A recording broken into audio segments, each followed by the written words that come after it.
మన ప్రభువైన యేసుక్రీస్తు పరిశుద్ధ నామములో ఈ పాడ్కాస్ట్ ద్వారా వాక్యం వింటున్న ప్రతి వారికి ది ఫాదర్స్ ఫెలోషిప్ తరపున నా హృదయపూర్వకమైనటువంటి వందనాలు మరియు నూతన సంవత్సరపు శుభాభివందనాలు తెలియజేయుచున్నాను. దేవుడు మిమ్మను దీవించునుగాక. మీకా గ్రంథము 4వ అధ్యాయము 7వ వచనం మధ్యలో మాట, యెహోవా సియోను కొండయందు ఇప్పటి నుండి శాశ్వత కాలము వరకు వారికి రాజుగా ఉండును. చదివిన వాక్య భాగంలో సాక్షాత్తు ప్రభువే తన జనులకు రాజుగా ఉంటాను అని సెలవిస్తున్నాడు. ఒకసారి మనం కారణం ఏమిటి అని ఆలోచించినట్లయితే, చరిత్రలో ఇజ్రాయేలీలు వారిని పాలించడానికి, వారిని నడిపించడానికి ఒక రాజు కావాలి అని కోరుకున్నారు. దేవుడు వారి మనవి ఆలకించి బెన్యామీను గోత్రికుడైనటువంటి సౌలును వారికి రాజుగా నియమించాడు. నాట నుండి వారిని పాలిస్తున్నటువంటి రాజులందరూ తప్పిదంలో పడిపోతూ వారిని సరిగా పరిపాలించినటువంటి నాయకులుగాను, అధికారులుగాను, అధిపతులుగాను మిగిలిపోయారు. ఇంకా మనం చూసినట్లయితే వారి రాజులు వారి దృష్టిని దేవుని మీద నుండి విగ్రహాల వైపు, లోక ఇచ్చల వైపు, పాప క్రియల వైపు త్రిప్పివేశారు. అయినా ప్రభువు వారిని ప్రేమించి తన ప్రవక్తలను, తన సేవకులను పంపి, మీరు చేస్తున్నటువంటి పని అవిధేయమైనది, మీరు చేస్తున్నటువంటి క్రియ తప్పిదము, దానికి శిక్ష తప్పదు, దానిని మీరు సరి చేసుకొని మీరు మారు మనసు పొంది నా వైపు తిరుగుడి అని తెలియచేస్తూనే వచ్చాడు. అయినను ఇజ్రాయేలీలు వారి పాపమును విడువకై ఉన్నారు మరియు వారి రాజులు వారిని సరైనటువంటి క్రమంలో నడిపించలేని వారుగా ఉన్నారు. లక్షలాది జనులు వారి కింద వారి మాటను అనుసరించి నడవడానికి సిద్ధంగా ఉంటే వారికి సరైనటువంటి మార్గాన్ని చూపించలేక, సరిగా వారిని నడిపించలేక వీరు బలహీనులుగా ఉంటూ సమూహమును సైతం బలహీనం పరిచేటువంటి పరిస్థితిలోకి దిగజారిపోయారు. చాలా తక్కువ మంది మాత్రమే దేవుని హృదయానుసారముగా దేవుని యొక్క జనులను చక్కని త్రోవలో నడిపించగలిగారు. అయినప్పటికీ వారి తర్వాత రాజులు మరలా ఆ వెలుగు మార్గాన్ని మూసివేసి చీకటి మార్గంలో జనులను నడిపించడం ప్రారంభించారు. ఇవన్నీ చూసినటువంటి ప్రభు నేడు అంటున్నారు, ఇజ్రాయేలీలకు నేనే రాజుగా ఉంటాను. అప్పటి ఇజ్రాయేలీలు ఇప్పుడు ఆయనను ఆశ్రయించిన మనము, ఆయన పేరు పెట్టబడినటువంటి మన స్వకీయ సాంపాద్యమైనటువంటి మనము నిత్య రాజ్యమునకు, పరలోక రాజ్యమునకు ఆత్మీయ యాత్రలో నిరీక్షణతో, విశ్వాసముతో ఎదురు చూచుచు గురి ఎద్దుకు పరిగెత్తున్నటువంటి మనమే. మన రాజు ప్రభువే. ఎందుకని ప్రభువే వారికి రాజుగా ఉండాలని కోరుకున్నారు అని చూసినట్లయితే, లోకంలో ఉండేటువంటి రాజులు, అధికారులు, అధిపతులు వ్యత్యాసాలను, భేదాలను చూపిస్తారు. ఒక విషయాన్ని మీకు గుర్తు చేస్తాను. మొదటిగా, రాజు అనే వ్యక్తి ఎందుకు కావాలి సమూహముకు అంటే, వారికి క్రమశిక్షణ నేర్పించడానికి, వారి రాజ్యంలో ఎటువంటి ఒడిదుడుకులు లేకుండా ఉండడానికి, ఆరోగ్యవంతంగా జనులు ఉండడానికి, సరైనటువంటి పోషకాలను సిద్ధపరచడానికి, అందరి మధ్య సమాధానాన్ని, ఐక్యతను పెంపొందించడానికి, వారిని సత్యం వైపు నడిపించడానికి రాజు అవసరము. అయితే ఇప్పటి వరకు ఉన్నటువంటి రాజులు ఏం చేశారనగా, వారికి నచ్చిన మెచ్చిన వారిని సింహాసనాలు ఎక్కించారు, బిరుదులు ఇచ్చారు, బహుమానాలు ఇచ్చారు, కానుకలు ఇచ్చారు, వారిని ఘనపరిచారు, సత్కార్యాలు చేశారు, సన్మానించారు. కానీ బలహీనంగా ఉన్న వారిని, వెలివేయబడిన వారిని, తృణీకరింపబడిన వారిని వారు ఎన్నిక చేయలేకపోయారు. అందుకే ప్రభువే అంటున్నారు, ఇక నుంచి నేనే రాజుగా ఉంటాను. నేను రాజుగా ఉంటే ఏం చేస్తాను, అసలు నేను రాజుగా ఉండడానికి ఎందుకు నేను నిర్ణయించుకున్నాను అని చూసినట్లయితే 6వ వచనం నుండి చూస్తాం. ఆ దినమున నేను కుంటి వారిని పోగు చేయుదును, అవతలకు వెళ్ళగొట్టబడిన వారిని, బాధింపబడిన వారిని సమకూర్చుదును. ఇదే యెహోవా వాక్కు. కుంటి వారిని శేషముగాను, దూరమున వెళ్ళగొట్టబడిన వారిని బలమైన జనముగాను నేను చేతును. ప్రభు రాజుగా ఎందుకు ఉన్నారనగా, ఈ లోకంలో ఉన్నటువంటి అధిపతులు, అధికారులు, రాజులు, రాజ్యాంగాలు కుంటి వారిని, గుడ్డి వారిని, ఎన్నికలేని వారిని, బంధింపబడిన వారిని, బలహీనులను త్రోసివేస్తూ ఉంది, తృణీకరిస్తుంది, వెనకకు పెడుతూ ఉంది, వారిని ఎన్నిక చేయలేకపోతూ ఉన్నది. సమపాలన, సమన్యాయ పాలన, సమానత్వము అనేది లేకపోవట చేతే ప్రభు ఆ వెనుక ఉన్న వారందరినీ జ్ఞాపకం చేసుకుంటున్నాడు. వారి కోసమే ఆయన రాజుగా వచ్చాడు. నేను రాజుని, లేదా నా రాజు నన్ను బాగా చూసుకుంటున్నాడు అనుకునే వారి కొరకు కాదు. ప్రభు అంటున్నారు, ఎవరెవరైతే మిమ్మల్ని తృణీకరిస్తూ కుంటి వారిని, బలహీనులని, ఎన్నికలేని వారిని, చెవిటి వారిని, అంగవైకల్యం కలిగిన వారిని, శరీర దుర్బలం కలిగిన వారిని త్రోసివేస్తూ ఉన్నారో మీకోసమే నేను రాజుగా వచ్చాను. ఈ లోకంలోకి వచ్చిన తర్వాత శరీరధారిగా ప్రభు ఈ భూమి మీద అడుగుపెట్టి నశించుచూ ఉన్న వారి యొద్దకే వెళ్ళాడు. మరియు ఆయన అంటాడు, నశించిన దాన్ని వెతికి రక్షించడానికి నేను వచ్చాను, వారి కొరకు రాజుగా ఉండడానికి నేను నియమించబడ్డాను అని ఆయన స్పష్టంగా తెలియజేశారు. కనుక ఎవరు ఆయన యొద్ద నుండి దూరంగా ఉన్నారో, ఎవరు ఏ విషయాలు బలహీనులుగా ఉన్నారో, ఎవరు ఏ ఏ పనులు చేయడానికి ముందడుగు వేసి అపజయాలు పాలయ్యారో, ఎవరు ఓటములు పాలయ్యారో, ఎవరు ఆరోగ్యంగా ఉండలేకపోతున్నారో, ఎవరు జ్ఞానం తక్కువై లోక బంధకాల్లో బంధించబడి ఉన్నారో, ప్రభు అంటున్నారు, నేను మీ కొరకే రాజుగా నేను ఉన్నాను. నా రాజ్యంలో నా జనులకు నేను నెమ్మదిని కలుగు చేస్తాను, సమాధానాన్ని కలుగు చేస్తాను అని తేటగా ఆయన సెలవిస్తున్నారు. ఇంకా మనం చూస్తాం ఈ తరువాతి వచనాల్లో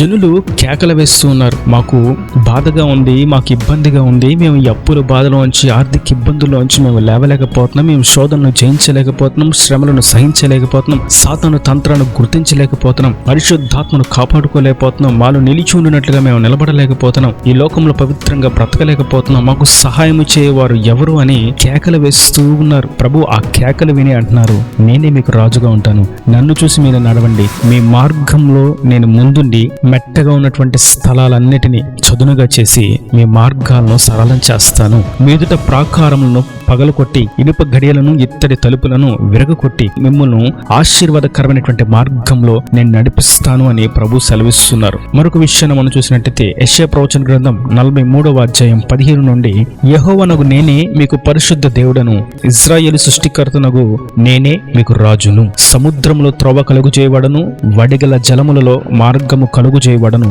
రథమును గుర్రమును సేనను సూరులను నడిపించువాడనగు యెహోవా ఇలాగు సెలవిచ్చుచున్నాడు. వారందరూ ఏకముగా పండుకొని లేవలేక ఎందురు, వారు లయమై జనుపనారవలే ఆరిపోయిరి, మునుపటి వాటిని జ్ఞాపకము చేసుకొనుకుడి, పూర్వకాలపు సంగతులను తలంచుకొనుకుడి, ఇదిగో నేను ఒక నూతన క్రియను చేయుచున్నాను, ఇప్పుడే అది మొలుచును, మీరు దాన్ని ఆలోచింపరా, నేను అరణ్యంలో త్రోవ కలుగు చేయబడను, ఎడారిలో నదులు పారజేయవాడను, నేను ఏర్పరచుకున్న ప్రజలు త్రాగుటకు అరణ్యంలో నీళ్లు పుట్టించువాడను, ఎడారిలో నదులు కలుగు చేయుచున్నాను. ఇక్కడ మనం చూసినట్లయితే ప్రభు వారికి రాజుగా ఉండి మార్గాన్ని సరళం చేస్తానని చెప్తూ, ఇప్పుడు వరకు నడిచి వచ్చిన మార్గాన్ని, ఆ జ్ఞాపకాలను మీరు మర్చిపోండి, ఎన్నో చేదు అనుభవాలు దాటుతూ విశ్వాసంతో నిరీక్షణతో ఉన్నారు కదా, మీకు ఒక సరైనటువంటి రాజు కావాలి, మమ్మల్ని నడిపించడానికి మాకు తోడు కావాలి, మా పక్షమును జయమనుగ్రహించడానికి, మమ్మల్ని ప్రోత్సాహపరచడానికి, మమ్మల్ని ఉజ్జీవింపచేయడానికి మాకంటూ ఒకరు కావాలి అని మీరు ఎదురు చూస్తూ ఉన్నారు కదా, నేనే మీ కొరకు రాజుగా ఉన్నాను, మునుపటి వాటిని, మునుపటి మార్గమును, గడిచిన సంగతులను మీరు మరిచిపోండి, ఇదిగో నేను ఒక నూతన క్రియను చేయుచున్నాను, ఆ క్రియ ఏదనగా నేను ఏర్పరచుకున్నటువంటి నా ప్రజల కొరకు నేను అరణ్యములో నీళ్లను పుట్టించువాడను, ఎడారిలో నదులు కలుగు చేయబడను, దిక్కు తోచని స్థితిలో తిన్నని త్రోవలు నడిపించువాడను, ఆశీర్వాదకరమైనటువంటి జనాంగముగా నేను దీవించువాడను. ఆయన ఎవరిని ఏర్పరచుకున్నారు అని చూసినట్లయితే ఎన్నిక లేని వారిని, బలహీనులను, వెర్రి వారిని, అజ్ఞానులను, బంధింపబడిన వారిని, త్రోసివేయబడిన వారిని, తృణీకరింపబడిన వారిని, వెనుక ఉన్న వారిని ఆయన ఏర్పరచుకున్నారు. నేడు మనము చేయవలసినటువంటి కార్యం ఏదనగా, ఆయన మనకు రాజుగా ఉన్నాను అని సెలవిచ్చినప్పుడు ఆయన యొద్దకు మనం వెళ్ళవలసినటువంటి విధానం ఏదనగా, ప్రభువా నేను బలహీనుడను, నా బలము సరిపోదు, ఇప్పటి వరకు నేను నా జ్ఞానంతో, నాకు తెలిసిన వారితోనూ, నా పైన ఉన్నటువంటి లోక రాజ్యాల అధికారాలతోనూ, నా సొంత జ్ఞానముతోనూ నేను పయనించాను, కానీ అన్ని విషయాల్లో నేను ఓడిపోయాను, వెనుకకు నెట్టబడ్డాను, త్రోసివేయబడ్డాను, నన్ను ఎన్నిక చేసుకున్న వారు ఎవరు లేరు, నీవు నా రాజువు, నేను నీ రాజ్యంలో నీ సైనికుని వలె నేను ఉంటాను, నీ స్వకీయ సంపాద్యంగా నేను ఉంటాను అని మనల్ని మనం ఆయనకు సమర్పించుకోవడమే నేడు మనము చేయవలసినటువంటి శ్రేష్టమైనటువంటి పని. ప్రభువా నీ రక్తంతో నన్ను కడిగి నీ స్వకీయ సంపాద్యముగా, నీ స్వజనముగా నన్ను చేసుకును, నీ ఆత్మతో నన్ను నింపి నీ పేరు పెట్టబడినటువంటి నీ శాశ్వత రాజ్యముగా నన్ను చేసుకును అని మనము ఆయనను కోరుకునేట్లయితే ఆయన ధాన్యమునకు ఆజ్ఞాపించి, ద్రాక్షరసముకు ఆజ్ఞాపించి, మూయబడినటువంటి తలుపులన్నీ విరుగొట్టి ఆయన క్షేమాన్ని, సమృద్ధిని, ఆశీర్వాదాన్ని కలుగు చేస్తాడు. మునుపెన్నడు వెళ్ళినటువంటి నూతనమైనటువంటి మార్గములో మనల్ని నడిపిస్తూ జయోత్సవములతో మనల్ని ఊరేగింప చేస్తాడు. కారణం ఆయనే మన రాజు. ఆ రాజు ఆర్థిక ఇబ్బందులు కూరుకుపోయిన వారిని, ఇంకా భారం పెట్టి వారిని కృంగదీడు. ఆ రాజు సరైన ఆదాయం లేక ఉద్యోగం కొరకు ఎదురు చూస్తున్న వారిని ఇంకా నిరాశ్రయులుగా త్రోసివేయడు. ఆ రాజు అనారోగ్యంతో ఉన్న వారిని పని భారంతో ఒత్తిడి చేయడు. ఆ రాజు కుంటి వారిని, గుడ్డి వారిని, బంధింపబడిన వారిని త్రోసివేసేవాడు కాదు. ఆ రాజు బలహీనులను సైతం ఏ స్థితిగతుల్లో నలిగిపోతున్నారో క్షుణ్ణంగా గమనించగలిగిన వాడు, సరైనటువంటి ఆలోచన చేత చేత వారిని ఆ బంధకాల్లో నుండి తప్పించువాడు, విడిపించువాడు, ఆయన సన్నిధిలో సాక్షిగా నిలబెట్టేవాడు. ఆయన శాశ్వత కాలము రాజుగా ఉన్నట్లే ఆయన జనులు కూడా శాశ్వత కాలం ఉంటారు. అది పరలోక రాజ్యము. మనకు ఆ నిత్య రాజ్యము కొరకు మనం ఈ భూమి మీదే మనల్ని మనం ఆయన అధికారానికి అప్పగించుకుందాం. ఆయన మనల్ని పాలిస్తాడు. నడినెత్తి నుండి అరికాల వరకు ఏది కొదువుగా ఉందో అది ఆహారమా, వస్త్రమా, ఆరోగ్యమా, సంతోషమా, సమాధానమా అని ఆయన క్షుణ్ణంగా గమనించగలిగిన వాడు. వాటిని మనకు అనుగ్రహించి సంతృప్తి కలుగు చేయవాడు. కనుక ఆయన రాజ్యాధికారానికి మనల్ని మనం ఒప్పుకుందాం. ఇక జరగబో దినములను, సంవత్సరములను ఆయన చేతికి అప్పగిద్దాం. గడిచిన సంగతులను మర్చిపోదాం. సంతోషంతో ఆయన చేతిని పట్టుకొని ప్రాకారములను దాటుదాం. ఈ దేవుని మాటలు ప్రతి వాని హృదయంలో నీరు కట్టి ఫలింపు చేయగాక. ఆమేన్. God bless you. తలలు వంచి కన్నులు మూసంటే మీ కొరకు చిన్న ప్రార్థన. ప్రేమ స్వరూపీకరణ కటాక్షంగా తండ్రి, నా ప్రభు వరకు నీ కృపలో భద్రపరిచారు. గడిచిన సంవత్సరములు ఎన్నో భయంకరమైనటువంటి పరిస్థితులను దాటించి నేడు ప్రభు మీరు ఆశీర్వాదకరంగా దినములను, సంవత్సరములు దాటించుకుంటూ మీరు నడిపిస్తూ సజీవ లెక్కలో నిలబెట్టిన విధానాన్ని బట్టి నీకు స్తోత్రం తండ్రి. ఇది మొదలుకొని నీవు శాశ్వత కాలం నీ ప్రజలమైనటువంటి నీ స్వకీయ సాంపాద్యమైనటువంటి మాకు మీరు రాజుగా ఉంటారని మీరు సెలవిచ్చారు. నీవు రాజుగా ఉంటే నీ దేశంలో ఏది కూడా జనులకు తక్కువ కాదని మీరు సెలవిచ్చారు. ప్రభు ఈ వాక్యం అన్న ప్రతి వారిని అట్టి విశ్వాసంతో, సంతోషంతో ఆనందింప చేయండి. వారి కొదులు, కొరతలు తీసి ఇక మునుపటి సంవత్సరం వలె, మునుపటి దినముల వలె కాక నూతనమైనటువంటి క్రియను వారి జీవితంలో జరిగించి ఆనంద సంతోషంలో వారి కిరీటములు ధరింపచేసి నీ సన్నిధిలో వారిని సాక్షిగా నిలబెట్టి జరగబోతున్నటువంటి, చేయబోతున్నటువంటి పనులన్నింటిలో జయమనుగ్రహించి విజయోత్సవంతో వారిని ఊరేగింపచేసి జ్ఞానాన్ని, బుద్ధిని, వివేకాన్ని కలుగు చేసి అక్కడ రాజ్యమునకు సిద్ధపరచమని యేసు పరిశుద్ధ నామమున ప్రార్థించి వేడుకుంటున్నాను తండ్రి. ఆమేన్. ఆమేన్.